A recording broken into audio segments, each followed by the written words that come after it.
आपको world market का मुकाबला करना है तो फिर अमेरिका में इलाज फ्री है, हिंदुस्तान में भी इलाज फ्री कर दीजिए। हम वो लड़ाई लड़ रहे हैं, आर्थिक आजादी की लड़ाई, जो जिसको हम दूसरी आजादी की लड़ाई कह सकते हैं। वास्तविकता ये है कि ये तो जन आंदोलन है, देश को बचाने का, जनता को बचाने का, मानवता को बचाने का।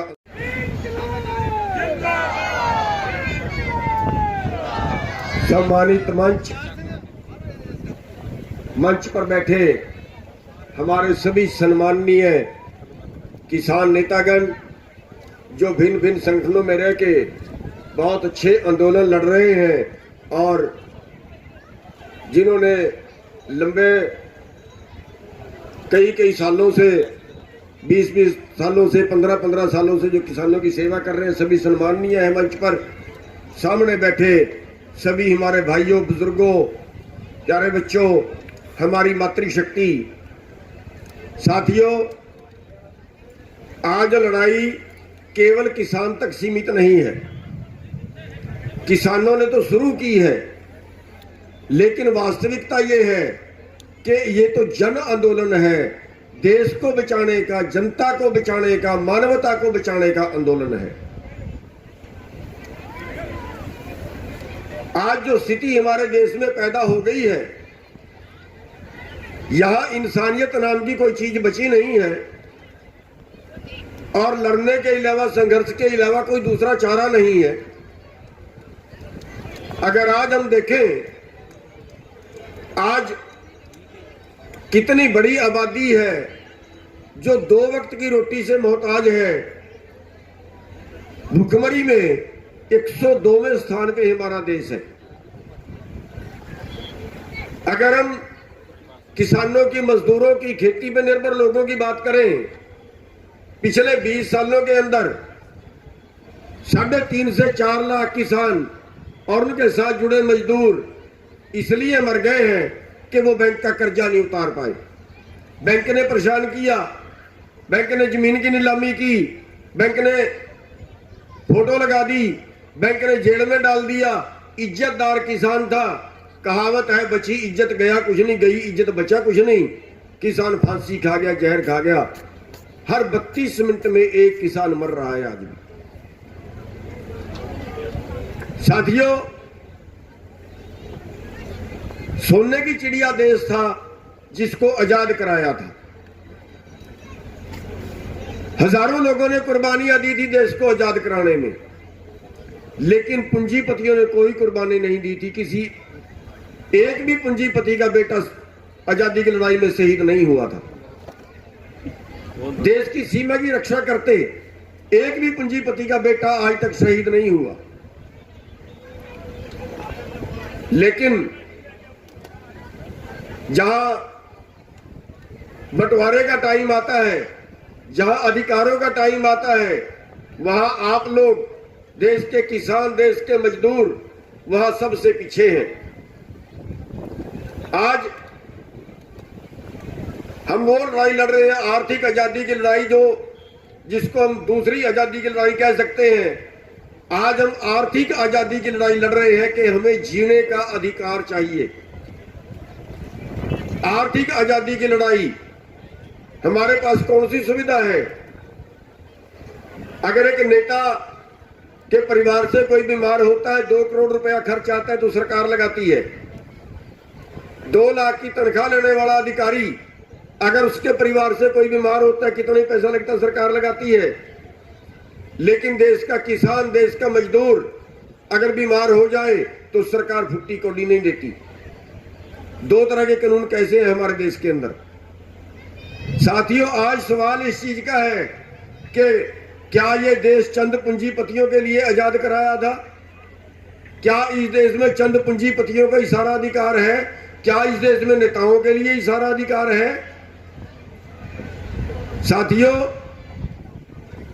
आप लोग कमा रहे हो, आप लोग पैदा कर रहे हो, और पैदा करने के बावजूद भी आपका जीवन नीचे जा रहा है। क्यों? जब देश आजाद हुआ तब आपका जो खेती का देश की जीडीपी में हिस्सा था वो 60% था, और आज पैदावार बढ़ाने के बावजूद आज देश की जीडीपी में खेती का हिस्सा मात्र 10% है, और जो नए कानून लागू कर दिए हैं इसमें देश की जीडीपी में कुल खेती का हिस्सा केवल 6% बचेगा। या दूसरे शब्दों में यह मान लीजिए कि अगर देश 100 रुपए कमाता है तो आप 10 रुपए कमा रहे हैं। जहां आप 60 रुपए कमाते थे, आज आप खेती में 100 रुपए में 10 रुपए कमा रहे हैं, और ये कानून पूरी तरह लागू होने के बाद 100 रुपए में 6 रुपए बचेंगे आपके पास। ये है आपका हिस्सा देश के अंदर। जहां खेती में बजट पहली पंचवर्षीय योजना में 14% बजट खर्च किया गया था, अब 2% से भी नीचे आ गया है। देश के खजाने में जो आपका हिस्सा था वो भी आपका हिस्सा निकाल लिया गया है। तो साथियों, अब कह रहे हैं कि वर्ल्ड मार्केट में चले गए हैं, अब आपको वर्ल्ड मार्केट से मुकाबला करना है, अब आपको दुनिया से मुकाबला करना है। अब वन नेशन वन मार्केट नहीं है, अब वन वर्ल्ड वन मार्केट हो गया है। अब आपका अनाज अमेरिका के भाव पे बिकेगा। आज मार्केट में गेहूं का रेट 1600 रुपए है। आज वर्ल्ड मार्केट में धान का रेट 1100 रुपए है। आपकी कपास 4000 4500 में बिकेगी, आपका बाजरा 1100 में बिकेगा, आपका मक्का 1100 में बिकेगा। ये कहते हैं हमने वर्ल्ड मार्केट का मुकाबला करना है। कैसे? अगर वर्ल्ड मार्केट का मुकाबला करना है तो करिए। अगर आपको वर्ल्ड मार्केट का मुकाबला करना है तो फिर अमेरिका में इलाज फ्री है, हिंदुस्तान में भी इलाज फ्री कर दीजिए। अगर आपको वर्ल्ड मार्केट का मुकाबला करना है तो अमेरिका में पढ़ाई फ्री है, हिंदुस्तान में भी पढ़ाई फ्री कर दीजिए।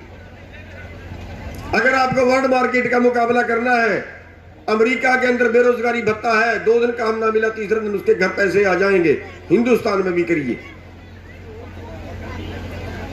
साथियों, अमेरिका की रीस वहां तो करते हैं जहां आप लोगों को निचोड़ना होता है, वहां नहीं करते जहां सुविधा देनी होती है। और वर्ल्ड मार्केट की शर्तों के अंदर लिखा है कि किसी देश की सरकार अपने किसानों को वर्ल्ड मार्केट से ज्यादा भाव नहीं दे सकती। और आज जो 2 महीने से बात रुकी हुई है उसका कारण भी यही है। जब तक सरकार 3 कानूनों पे बात करती रही तो तरीक पे तरीक चलती रही। 11 मीटिंगें हुई और 11 मीटिंगों के बाद जब हमने ये कहा कि आप एमएसपी का मुद्दा छेड़िए, बीच में 4 बार बात चलाई, चारों बार सरकार ने टाले। जब हमने कहा कि आप न्यूनतम समर्थन मूल्य की बात करिए, ये 3 कानूनों को ब्रेक्ट कर दीजिए, ये 3 कानूनों को ब्रेक्ट कर दीजिए, इन 3 कानूनों पे जहां तक आप पहुंच गए इसकी बात बाद में करेंगे। आप एमएसपी की बात करिए, आप न्यूनतम समर्थन मूल्य की बात करिए। कृषि मंत्री उससे भागे। हमने उनको एक उदाहरण दिया कि फिर आप हमारे साथ वो काम कर रहे हैं कि हमारे पास 100 रुपए आमदन है, 100 रुपए में हमारा परिवार नहीं चलता। हम कह रहे हैं हमें 150 चाहिए। हम आंदोलन करते हैं कि 100 रुपए में गुजारा नहीं हो रहा, 150 रुपए चाहिए हमें। आपने हमारी जेब से 25 रुपए और निकाल लिए। और जब आपने 25 रुपए निकाले, हम चिल्लाए, हम रोए, हमने आंदोलन किया, तो आप कहते हैं आपकी जेब में वापस 20 रुपए डाल देते हैं। वापिस आप अच्छा पंजाबी च बोलो, चलो पंजाबी च बोल देना। भाई तुसी साडे नाल ओह काम कीता, साडी जेब चों 25 रुपये कढ ले। असी जदों अंदोलन किया तुसी कहंदे हो 20 रुपये असी वापस पा दिंदे हां। ते जे तुसी 20 रुपये साडी जेब च पा भी दोगे ते फिर भी साडी जिहड़ी गल पिछे असी अंदोलन कर रहे सी, जिहड़ी आमदनी वधाउण वास्ते असी लड़ रहे सी, जिस आर्थिक तंगी कारण सानू आत्महत्या करनी पै रही है, जिहड़ी भुखमरी है वह किवें हटेगी? तुसी एमएसपी की गल करो, वह एमएसपी की गल तो भजदे ने। अज तक मुड़ के गल नहीं की क्योंकि एमएसपी ते उन्हां कोल कोई जवाब नहीं है। एमएसपी तो बचन वास्ते ही उन्होंने 3 कानून लियाते सी ਤੇ MSP ਦੀ ਜਦੋਂ ਗੱਲ ਚਲਾਈ ਤੇ ਸਰਕਾਰ ਨੇ ਗੱਲਬਾਤ ਕਰਨੀ ਬੰਦ ਕਰਤੀ, ਅੱਜ ਤੱਕ ਬੰਦ ਹੈ। ਆંકੜਾ ਕੀ ਦੱਸ ਰਿਹਾ ਦੇਸ਼ ਦਾ? ਸਾਡੀ ਫਸਲ ਦਾ ਮੁੱਲ ਬਣਦਾ 17.25 ਲੱਖ ਕਰੋੜ ਰੁਪਏ, 17 ਲੱਖ 25-26 ਹਜ਼ਾਰ ਕਰੋੜ। ਸਾਡੀ 23 ਫਸਲਾਂ ਜਿਨ੍ਹਾਂ ਦਾ ਸਰਕਾਰ MSP ਤੈਅ ਕਰਦੀ ਹੈ, ਉਹ ਸਾਨੂੰ ਜੇ MSP ਮਿਲ ਜੇ, ਘੱਟ ਤੋਂ ਘੱਟ ਰੇਟ ਜਿਹਨੂੰ ਕਹਿੰਦੇ ਨੇ ਉਹ ਮਿਲ ਜੇ, ਉਹ ਬਣਦਾ 17 ਲੱਖ 25-26 ਹਜ਼ਾਰ ਕਰੋੜ ਰੁਪਈਆ। ਸਾਨੂੰ ਇਸ ਟਾਈਮ ਮਿਲ ਰਿਹਾ ਹੈ ਕਰੀਬ 13-13.5 ਲੱਖ ਕਰੋੜ ਰੁਪਈਆ, यानी MSP तो 4 लाख करोड़ घट। वो 4 लाख करोड़ जे साडी जेब विच आउंदा है ते जिन्ना साडे ते करजा है, जिहदे च हर 32 मिनट दे विच एक किसान मर जांदा है, वो करजा 2 साल दी आमदन दे विच साडा उतर जांदा है। पर MSP ते हथ नहीं रखन देंदे। MSP की गल की तो सरकार ने गल बंद करती, 2 महीने हो गए अज तक बंद है। साथियों, जड़ा जड़ा सरकार कारपोरेट का सिस्टम जड़ा इन्होंने खड़ा करता है,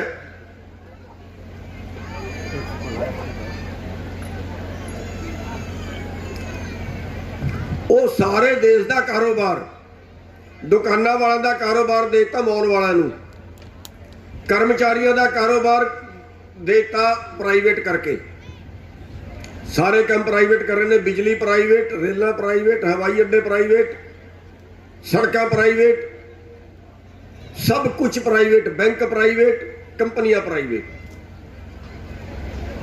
देश नूं सेल ते लाता, देश नूं बेचण ते लाता। ते जे इहो ही हाल रहा तो 10 साल बाद तुसी कहोगे आ अडानी स्टेट है, आ अंबानी स्टेट है, आ बाबा रामदेव दा स्टेट है। ये पूरी धरती जिहड़ी है, जे पूरी धरती पूरे देश की प्रॉपर्टी चंद लोग खरीद लैन, फिर एक भारत देश बचेगा या अंबानी अडानी का देश बचेगा? ये होना है, ये हो चले है, ये हो चले है।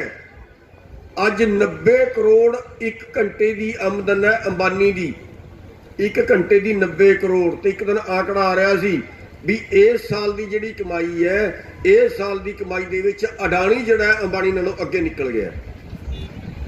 1 साल दे विच आमदन वधी है 73%। जे पिछले साल 100 रुपये सी, इस साल हो गई 173। तुहाडी नहीं हुंदी 105। ये अंतर है। ये पूरा देश अडानी अंबानी ते इन्हां चंद पूंजीपतियां दा हो चले है। 1 साल की आमदन जे 90 करोड़ घंटे के हिसाब नाल गिणीए ते इन्नी को बन जाती है जिन्ना को सारे देश के किसानों ते कर्जा है। ते जिहड़ा बैंकां दा लैके मार लिया कानून, जे तुहाडियां 10 फैक्ट्रियां ने ते 1 फैक्ट्री घाटे चली गई है, बस उही फैक्ट्री सरकार बेच सकती है। 9 फैक्ट्रियां मुनाफे च तो सरकार नहीं बेच सकती। ते तुहाडे दे दूजा किला भी बेच सकती है, तुहाडा मकान भी बेच सकती है। इस करके जिहड़ा इन्हां कानूनां दे नाल जिहड़ा देश दा NP हो गया, जिहड़ा बैंकां दा मार लिया, वो अज हो गया 15 लाख करोड़। यानी तुहाडे पूरे देश दे किसानां दे कर्जे तो 2 गुणा बैंकां दा मार लिया। बैंक बैठ गए, बैंक दा सारा पैसा लुट लिया। लोकतंत्र नहीं बचा, अज साडा संविधान नहीं बचा। अज सानू संविधान बचाने की लोड़ है। इस करके नहीं बचा कि अज तुहाडा राज नहीं, वोटां दा राज नहीं, अज पैसे तो सत्ता ते सत्ता तो पैसा। पूरे देश के किसान सड़कों दे ने। कृषि मंत्री बयान दे रहा, कहता भीड़ इकट्ठी करने नाल कानून नहीं बदले जाते। फिर भीड़ कादे वास्ते हुंदी है? लोक राज किहड़ा रह गया? जिहड़ा कहंदे लोकां दा राज लोकां दे वास्ते लोकां द्वारा, वो किहड़ा रह गया? जे लोग इकट्ठे हो के लोकां दी गल नहीं सुनी जाती, फिर लोकतंत्र कादा रह गया? ये हो गए अंबानी अडानी के एजेंट। ते साथियों, इन्हां नाल सानू लड़ना ही पेगा। अंदोलन साडा मजबूरी है। अंदोलन साडे को अंदोलन तो बिना कोई चारा है नहीं, अंदोलन करना साडी मजबूरी है। ते ये अंदोलन उदों तक लड़ना पएगा जदों तक असी इन्हां कानूनां नूं बदलवा नहीं लैंदे, जदों तक असी MSP गारंटी दा कानून बनवा नहीं लैंदे। समानता दा अधिकार किहड़ा रह गया? कोई समानता दा अधिकार नहीं। तुहाडीआं जमीनां वंडियां सी, पहला जिमींदार हुंदे सी 100 किले 200 किले 500 किले, सरकार ने जमीनां एक्वायर कीतियां। 18 किले हरियाणे च रख सकदा, 12.5 किले उत्तर प्रदेश दे विच रख सकदा है। ਜਿਹੜੀ बाकी सी 2-2 किले 1 किला करके वंडी है गरीब लोगों को। की अंबानी की संपत्ति नहीं वंड सकती? की अडानी की संपत्ति नहीं वंड सकती? वंड के दिखाओ ना, फिर सारा देश बच जाएगा।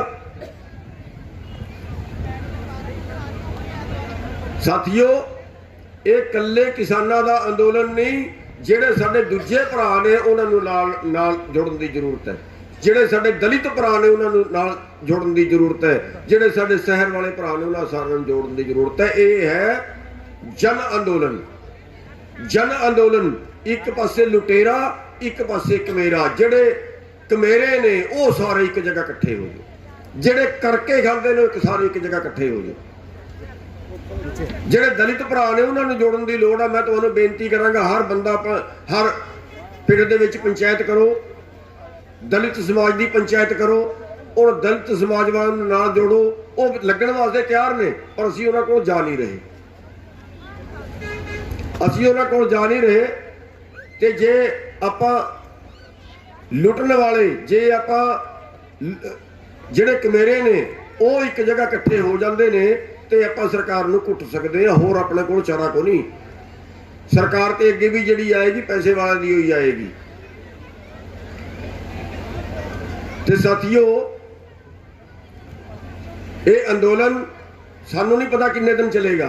हो सकता है 2024 तक चले, हो सकता है 2024 तक चले, क्योंकि सरकार ने कितना तो बेशर्मी जी फड़ ली है। जिवें ये कारपोरेट के एजेंट होंदे ने, कारपोरेट के क्लर्क होंदे ने, वो काम कर रहे हैं। ते 2-3 बेनतियां तुहाडे अगे करांगा। टाइम बई बहुत ज़्यादा हो गया है। 2-3 बेनतियां करांगा। तुसीं वैसे बहुत जागरूक हो, पर फिर भी मैं 2-3 बेनतियां करांगा कि तुसीं अंदोलन जा रहे हो, अंदोलन कर रहे हो, किते पुलिस नाल भिड़ंत हुंदी है। पुलिस नाल साडी कोई दुश्मनी नहीं, झगड़ा नहीं करना पुलिस दे नाल। अफसर साडे विच आउंदा, अफसरां नाल कोई झगड़ा नहीं करना। पर ये जिहड़े राजनेता ने ना, ये राजनेता तुहाडे पिंड च रैली कर, तुहाडे पिंड च पंचायत करते हैं। ये राजनेता शहर दे विच आके कोई प्रोग्राम करते हैं। ये राजनेता किते भी कुछ करते हैं। इन्हां दी तसल्ली कर लिओ, इन्हां नूं पिंड च नहीं वड़न देना।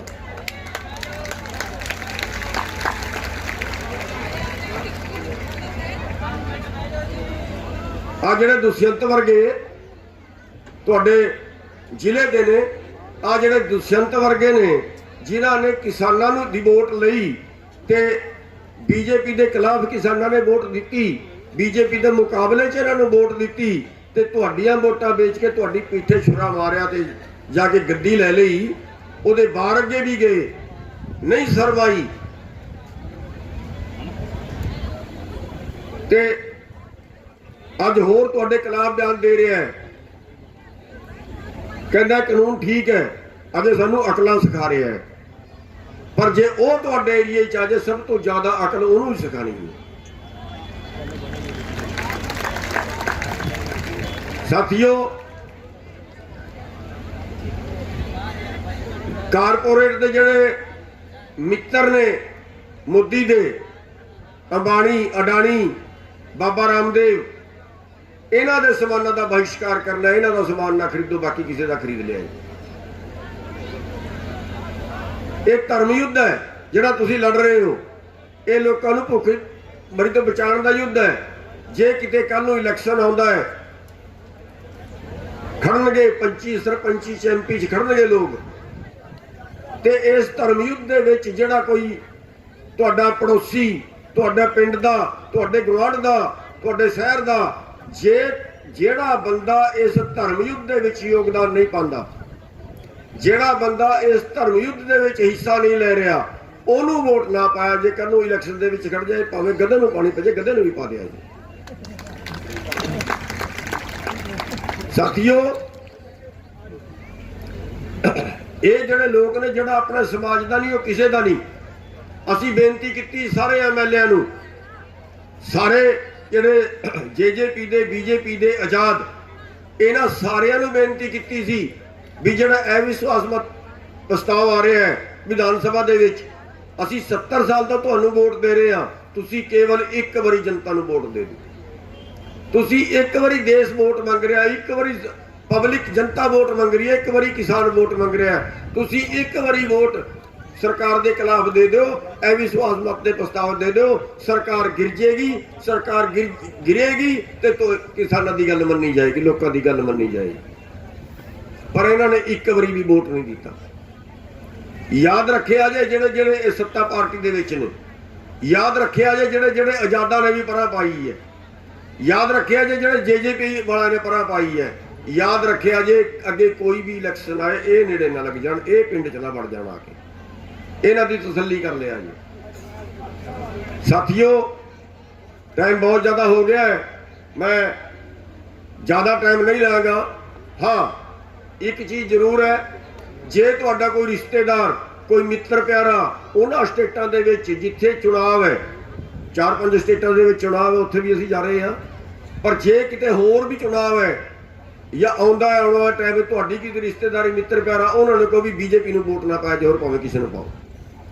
ਤੇ ਬੰਗਾਲ 'ਚ ਅਸੀਂ 3 ਦਿਨ ਪਹਿਲਾਂ ਲਾ ਕੇ ਆਏ ਆ, ਫਿਰ ਜਾ ਰਹੇ ਆ।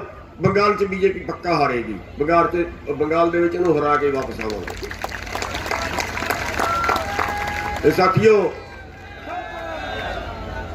ਮੈਂ ਲੇਟ ਵੀ ਆਇਆ, ਉਸ ਕਰਕੇ ਤੁਹਾਡੇ ਤੋਂ ਮਾਫੀ ਚਾਹਾਂਗਾ। ਇੱਕ ਪ੍ਰੋਗਰਾਮ ਮੇਰਾ ਹੋਰ ਸੀ ਤੇ ਤੁਸੀਂ ਮੇਰੀ ਗੱਲ ਸੁਣੀ, ਤੁਸੀਂ ਇੰਨਾ ਟਾਈਮ ਦਿੱਤਾ, ਤੁਹਾਡਾ ਬਹੁਤ ਬਹੁਤ ਧੰਨਵਾਦ। ਤੇ ਉਮੀਦ ਕਰਾਂਗਾ ਵੀ ਇਹ ਅੰਦੋਲਨ ਆਪਾਂ ਨੇ ਜੰਮ ਕੇ ਲੜਨਾ ਹੈ, ਟਿਕ ਕੇ ਲੜਨਾ ਹੈ, ਸਾਲਾਂ ਤੱਕ ਚਲੇਗਾ।